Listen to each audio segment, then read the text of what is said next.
Once it goes on, the lot many number of photons will be generated. So once the lot many photons are generated, those will travel because the cavity is very less, okay, lesser in size.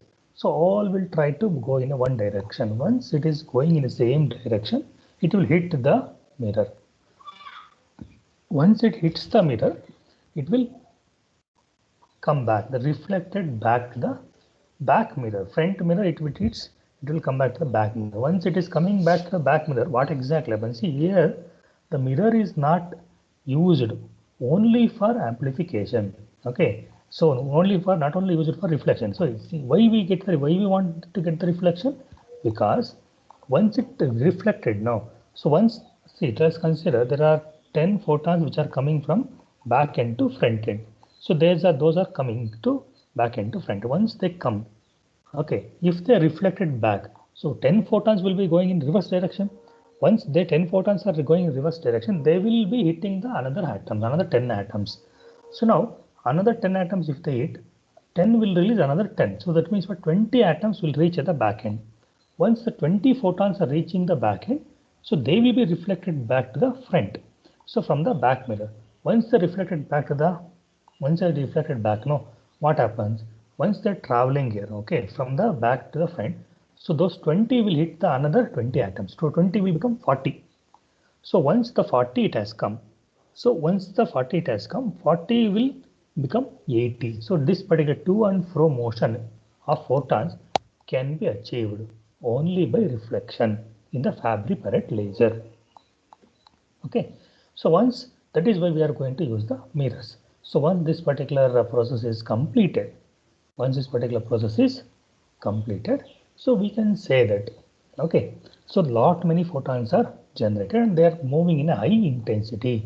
Once they are traveling in a high intensity in the same direction, so in the front, okay, mirror, so we will make like a partially reflecting surface. We have already made it.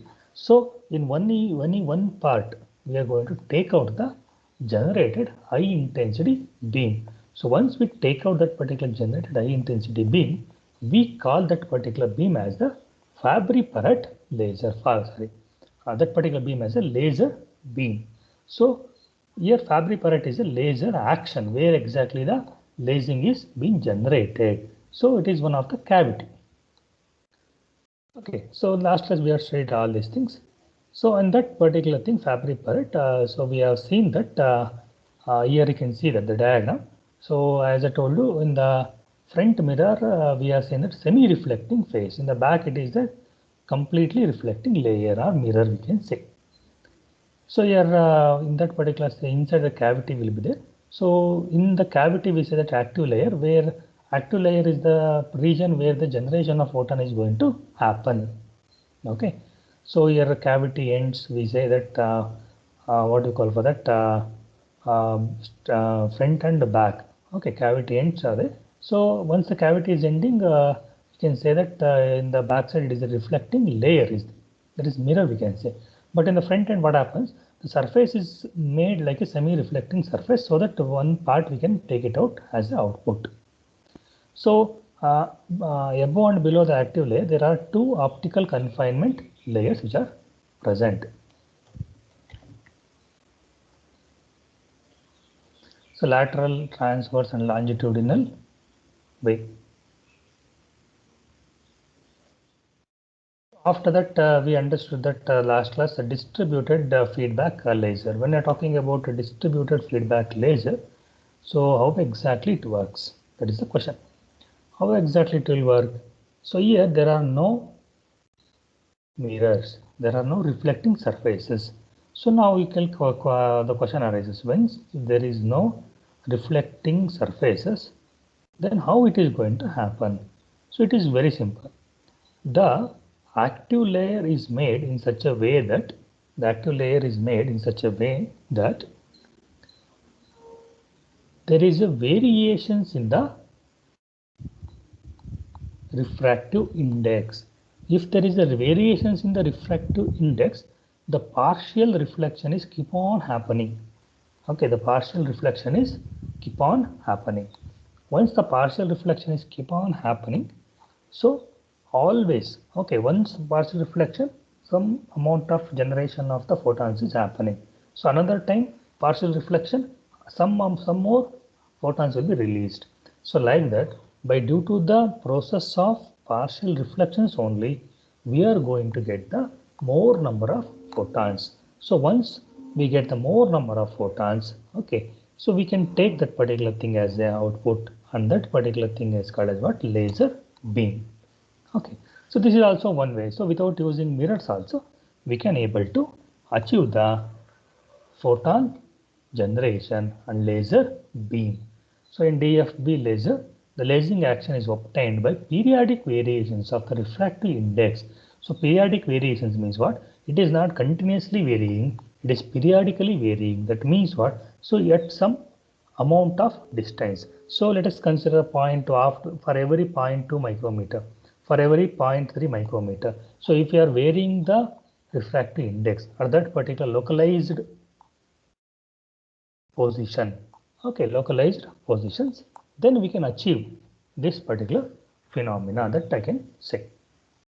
Okay, in the diagram also you can see that there are gratings. Okay, so that particular structure you can able to see in the top layer, that is gratings for variation of refractive index. So there you can see that there is a equal spacing of the grating which is present. Okay, so equal distance it is been placed. So that means what? For every that, but when the photon is reaching, the light beam is reaching that particular position, it is getting reflected. Okay, so that is what exactly is going to happen. So below and above the active layer, there are optical confinement layers which are present. Okay, so and after that, then from the center part, we are taking the optical output. So your light will be generated. Whatever the light photon is injected, that injected photon will stimulate the atom and releases the photon. So that particular photons will get reflected at every gratings. Okay, due to the variations of the index value. So once they're getting reflected, definitely 100%. So more number of photons will be generated by due to the reflection. So reflect when it is reflecting back, it will hit the more atoms. More atom it is hitting, more number of photons it is generating. That is how it is going to work. Is that clear to you?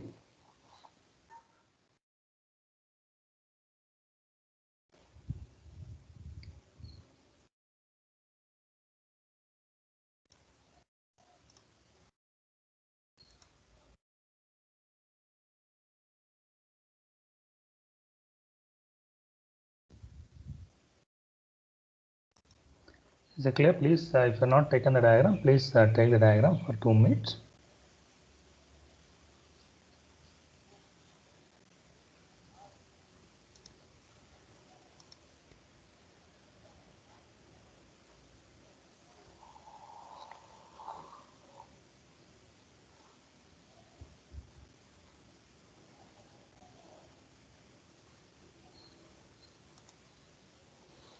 Okay.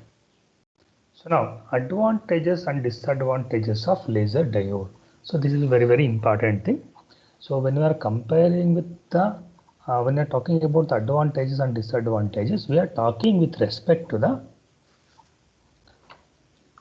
LED only. Okay, so we are talking with the reference to the LED. Why? Because when we are talking about advantages of a laser, so on what basis we say that it is advantage? Because there should be a reference, so there should be a comparison. Without reference and without comparison, we cannot conclude anything. That is why we can say that we're talking about advantages and disadvantages of laser diode.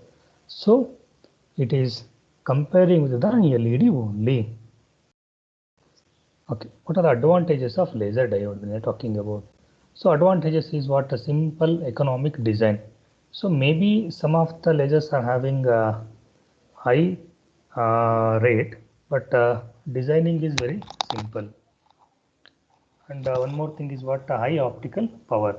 So it is one of the advantage. That is why we are going for laser. High optical power we need to get. So production of light can be precisely controlled. So here production of light can be precisely controlled means how many injection of photons we are doing, how many times we are exciting the things. So based on that one, we can say that precisely we can control the production of the light, and this can be used at high temperature. That is one of the best thing advantage, because in LEDs and all it is a problem. But in the laser diode when we are talking about, this particular laser diode can be used at high temperatures. And the next thing is what? Better modulation capability. So a better modulation capability. So here modulation when you're talking about, okay, so that particular process of modulation can be handled very effectively. And high coupling efficiency, the next advantage. The next advantage is what? The low spectral width. The next advantage is what? Ability to transmit the optical output power between 5 and 10 milliwatts. Okay, so ability to transmit optical output power between 5 and 10 milliwatts. Ability to maintain the intrinsic layer characteristics over long periods. Okay, ability to maintain intrinsic layer characteristics over long periods. See, extrinsic semiconductor, intrinsic semiconductor, there are two things. Okay, in that you know that why it is called as what? Intrinsic and extrinsic, why you know. So once the design of laser is been prepared, so it is not that one time we are using the device. We are using the device for n number of times. Okay, in order to make it reliable for 100th or 1000th or 10,000th time, okay, so it has to maintain its intrinsic layer characteristics also. That is also one of the advantage with respect to the laser. Okay, please make a note of it, all of you.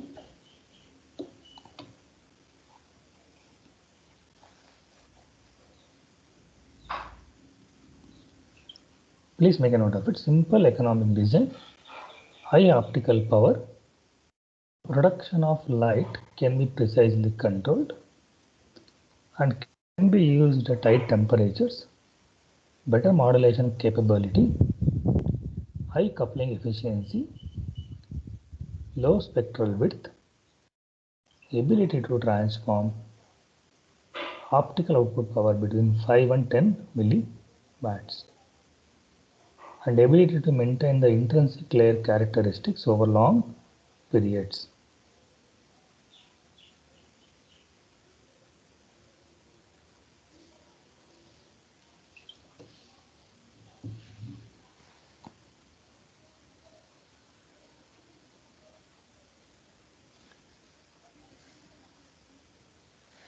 Please make a note of it. I will give you 2 minutes of time because it's very important points.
Okay. So once you are done it, I will discuss the disadvantages of a laser diode. So now when I'm talking about the disadvantages, it is something like when we are using the laser for longer period or for some specific purposes and all, some kind of problems will arise. What are those kind of problems we'll see. So at the end of the fiber, a speckle pattern appears as two coherent light beams add or subtract their electric field depending upon their relative phases. So this is what exactly one of the problem. Okay, so it need not be always it happens, but sometimes very few times it happens. Okay, at the end of the fiber, that means what when the laser beam is generated and we are incidenting that particular light. Okay, in the fiber, once some small speckle pattern will appear. So as a two coherent light beams adds a see what happens when sending only single line or single laser beam in a fiber, that is not a problem. So when two coherent, that is like a multi-mode happens, it happens in multi-mode. So here when the two coherent beams add or subtract, okay, when they hit they together, so they'll add or subtract their electric field depending upon their relative phases. Okay, so this is one of the problem which happens because when two beams are traveling in the same direction with high intensity, when one encodes on another, there may be chances of adding. So once what happens once one wave is traveling in one direction and one another wave is getting reflected back, there may be chances of getting subtraction. So that particular phase angle, how many at what angle it is traveling, that also is a matter. So laser diode is that is the first disadvantage. You can make a note of it. And the second disadvantage when we are talking about laser diode is extremely sensitive to overload currents. So that is very important thing. Laser diode is extremely sensitive to overload currents, and at high transmission rates, when laser is required to operate continuously, the use of large drive current produces unfavorable thermal characteristics and necessitates the use of cooling and power stabilization. So here what exactly happens when to the higher level, okay? So thermal characteristics is a matter. So when the generation of power is at a high rate, so obviously the laser drive circuit also requires high power. When this particular requirement is becoming high, so obviously there will be unfavorable thermal characteristics which are going to happen. So those are nothing but once that particular high temperature when it is reaching, so obviously we need some sort of cooling effect, some sort of power stabilization circuits we need to have. So it is one of the requirements. When it is becoming an extra thing, it will called as what disadvantage. Okay, that is how it is going to work. So please make a note of these particular 2 points, all of you.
After we understanding the advantages and disadvantages, so we'll go to the comparison of LED and laser diode.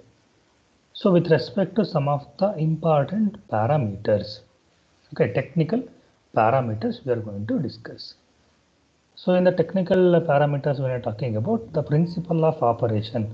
So first parameter is what? Principle of operation. Principle of operation is something like, we know that in the laser diode it is stimulated emission, but in the LED it is spontaneous emission.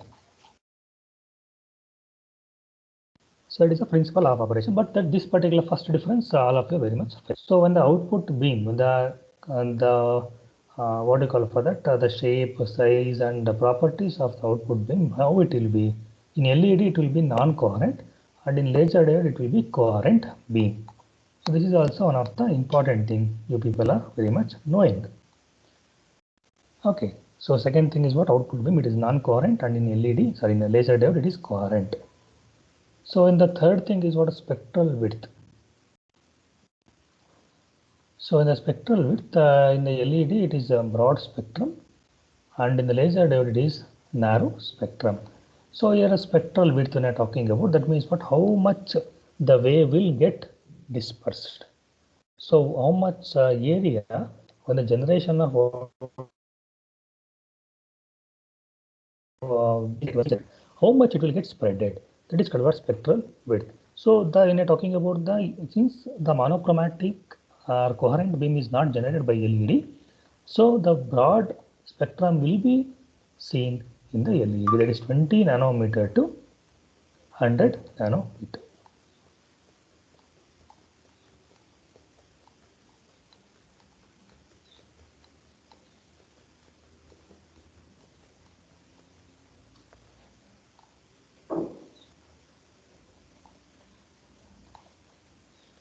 So in the third property, or that in laser diode it is much narrower, 1 to 5 nanometer.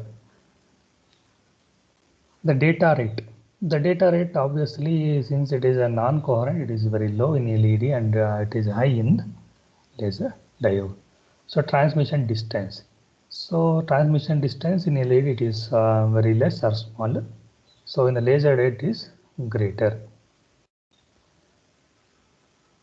So after that, the temperature sensitivity when you are talking about, it is less sensitive. So LED it is less sensitive, but so when you're talking about the coupling efficiency, it is in LED it is very high and low, and in laser diode it is very high. So when you're talking about LED, the compatible fibers, okay, so multi-mode, step index, multi-mode, graded indexed fiber. Okay, but when you're talking about the laser diode, it is a single mode and single mode step index and multi-mode graded indexed.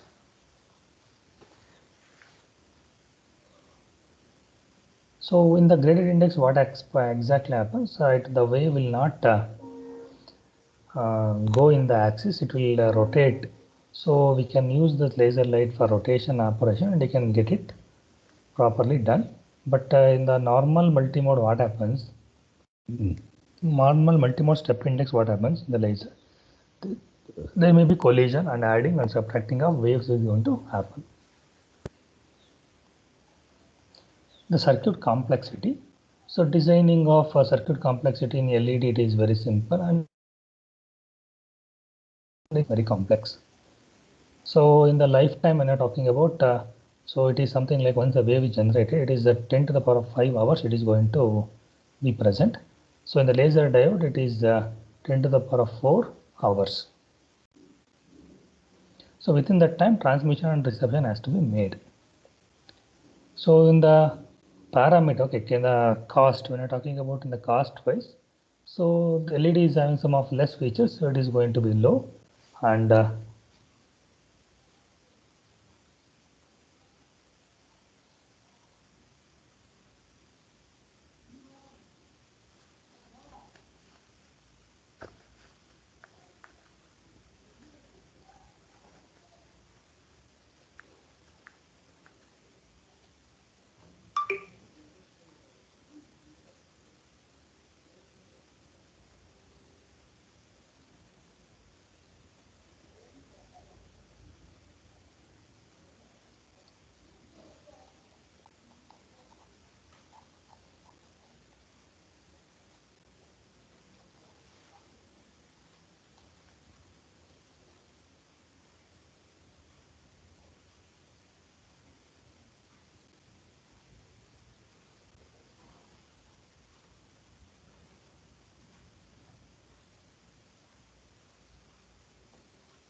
So next thing is what output power. So linearly proportional to drive current. So when talking about a laser diode, it will be proportional to current above the threshold. So current required current when I'm talking about the drive current 5 to 100 milliamperes peak. So here the threshold current will be 5 to 40 milliamperes. So now talking about the wavelength available 0.66 to 1.65 nanometer. So whereas in the laser diode it is 0.780 to 1.65 micrometer. So I'm talking about the applications. In the application part, it is moderate distance low data rate, and we can use the laser diode for long distance high data rate.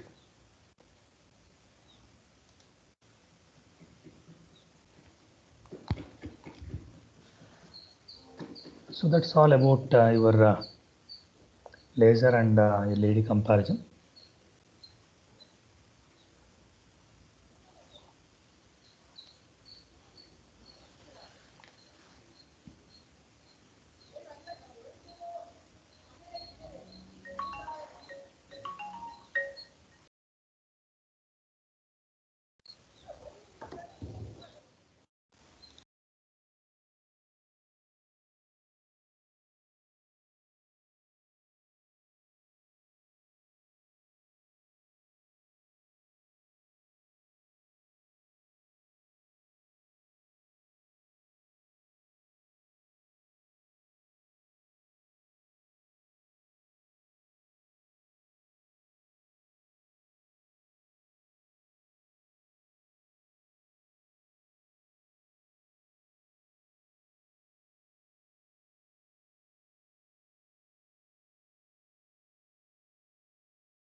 Okay, so now after this one, we will go to the next topic, that is photo detectors.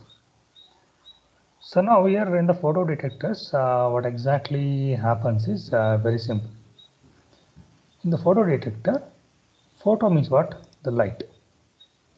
So light is getting detected. It's very simple. So now what are the devices which detects light? Those are called as what? Photo. Those are called as what? Photo detectors. Okay.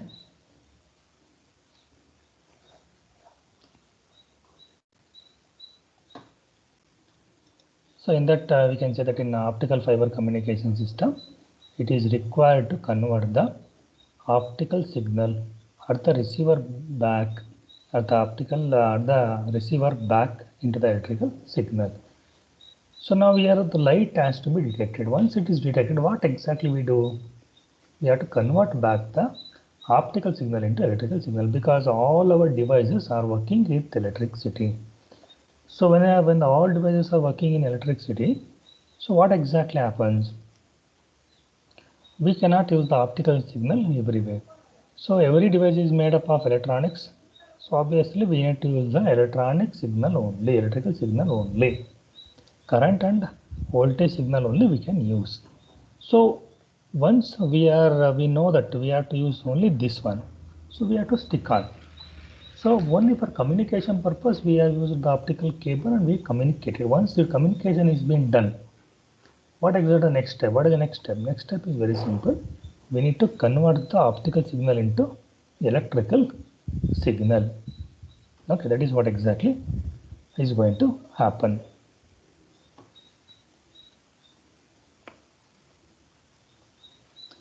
So in optical communication system, optical fiber communication system, it is required to convert the optical signal at the receiver back into the electrical signal. This task is performed by photo detectors. This task is performed by photo detectors. The performance of an optical detector can be determined by its ability to detect the smallest optical power possible to generate the electric power with an absolute distortion. So here what exactly happens? When we are talking about the optical detector or a photo detector, so what is the meaning? The meaning is very simple. This can be the performance. When I'm talking about the performance of the optical detector, so it is very simple. So it is performed by its ability to detect the smallest optical power possible to generate the electric power with an absolute distortion. An absolute distortion. So whatever the generation of smallest optical signal is there, that also can be converted, that also must be converted into electric power. So if we are able to do so, if we are able to generate, if you are able to convert the smallest possible electric signal also, so our smallest possible optical signal also to the electric power, so we can say that we have achieved the thing. That is what exactly the concept here. That is what exactly the performance of the optical detector.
So after writing that particular few points, we can go through this particular slide, that is some of the photodetector parameters. So what are the parameters one photodetector must have?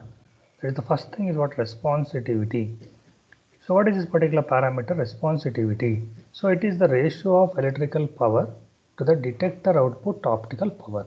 So how much electrical power is being generated, okay, so the optical detected optical power. That is what exactly, see, that is something like 100% optical power is received. So out of 100%, how much electrical power is being converted? That means what optical power is being converted into electrical power. How much it is converted? That particular ratio is nothing but responsivity. That particular ratio is called what? Responsivity. So it represents the sensitivity of photodetector. The function of photodetector is to convert optical signal into electrical signal. So when the light on the semiconductor material has energy greater than the band gap energy, then an electron hole pair generated each time a photon is observed by semiconductor. The more photons strike the photodetector, the more charge carriers will be produced. That is, photocurrent is directly proportional to the incident optical power. So you can just go through this particular slide.